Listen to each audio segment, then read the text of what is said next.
Hello, I'm Bob Whitfield, a past master of Pleasanton Lodge number 321 and Pittsburgh Lodge number 429. I am also a past commander of California Commandery number 1, Knights Templar of San Francisco.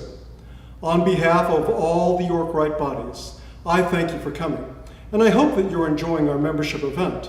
To become a Master Mason, your lodge conferred upon you 3 degrees, and as such, you are entitled to receive further light in masonry taught in the yorkrite. The yorkrite consists of 4 bodies, because it is widely accepted by yorkrite masons that your Blue Lodge experience and standing as a Master Mason is part of the path that leads to further light in masonry. There are 7 degrees and 3 orders beyond your initial 3 degrees as a Master Mason. There are also 2 honors invitation-only memberships as a reward to Masons who may eventually distinguish themselves. We come to learn that the story and lessons imparted during the span of 10 degrees between the entered apprentice of the symbolic Blue Lodge and the select master degree of the cryptic rite are not presented in the order which might make sense.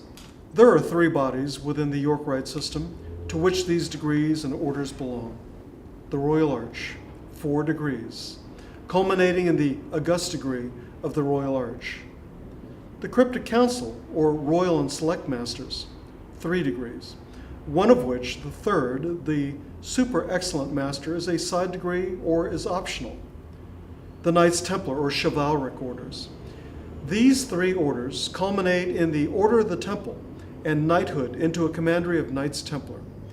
These orders are Christian in nature. The final order, the Order of the Temple, is elaborate, beautiful, and different from any preceding Masonic experience. Masons were classed by the quality of their work, and it was important to do things as well as possible. His mark on that stone, with a chisel and mallet, was his written signature at a time when many were illiterate. Those masonry marks are still visible on many of the great buildings throughout Europe. The analogy is our actions in life and the way we conduct ourselves in this world. Will we be proud of ourselves when that final judgment comes? The past master gives a candidate basic instruction on how to preside over a lodge and his duties to the brethren. There was a time when the Royal Arch degree was the culmination of a Mason's ascension in Masonry.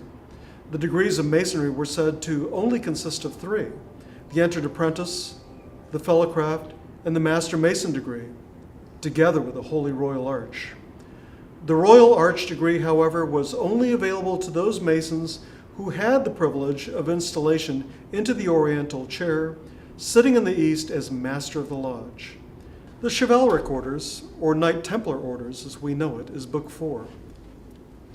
They consist of 3, the Illustrious Order of the Red Cross, the Order of Malta, and the Order of the Temple.